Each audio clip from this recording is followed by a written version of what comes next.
آفریش هم که خانی نابکارا نابکارا، در خود می شناسم من خدا را، من خدا را.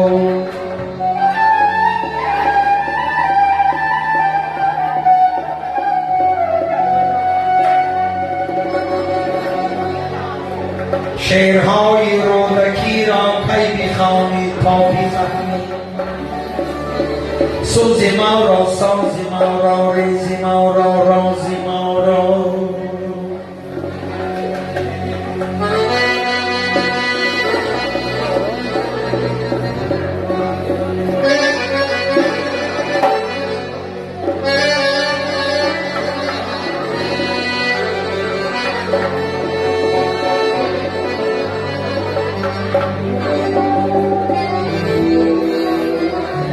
در گمانی تو نگنجد رنجی ما و در دلم نیستی لایق بدانی این همه دل ماجرا رو.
با تو می رسی پارم تا بخارا، تا بخارا.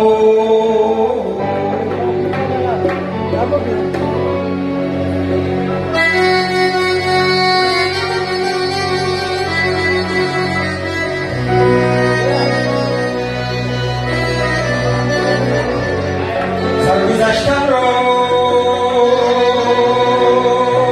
نداشتم مختصر اما همین